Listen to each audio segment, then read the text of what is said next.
Mtazamaji, tume ya kupambana na ufisadi nchini kwa mara ya pili imetakiwa kumchunguza aliyekuwa mkurugenzi mkuu wa mamlaka ya kudhibiti kampuni za kibinafsi za kutoa huduma za kiusalama Fazul Mohamed kwa madai ya kughushi shahada kutoka chuo kikuu cha Egerton.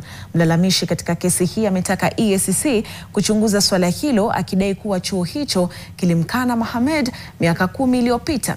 Eugene Nambeka anaarifu kuwa shinikizo limeweka kutaka EACC kurejesha mshahara aliolipwa akihudumu kwa kutumia shahada anaodai ni ghushi.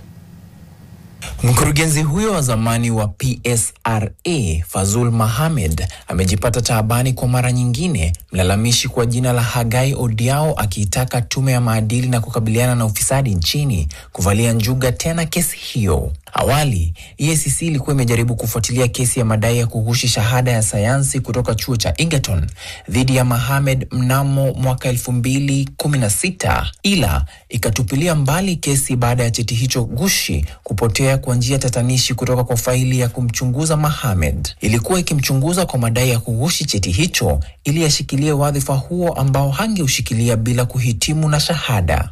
Odiao alitaka EACC kuendelea na kesi hiyo kwa madai ya kuwa Mohamed hakuhitimu kutoka kwa chuo hicho na hata chuo chenyewe kilijitenga naye miaka 10 iliyopita, ikisema na nukuu, "Rekodi zetu zinaonyesha kuwa mwanafunzi aliyehudhuria shule yetu ni Mohamed Yusuf na sio Fazul Mohamed kama ilivyoandikwa. Tunatumai jina hilo ni la mtu mmoja."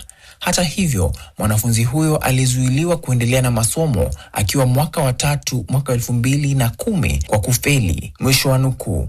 Ripoti ya afisi ya Ombudsman ya mwaka 2016 pia ilisema Mohamed hakufuzu, na mlalamishi alitaka EACC kurejesha shilingi milioni 56 za mishahara aliyolipwa akiwa katika afisi ya umma na kuchunguza makosa mengine yanayohusika.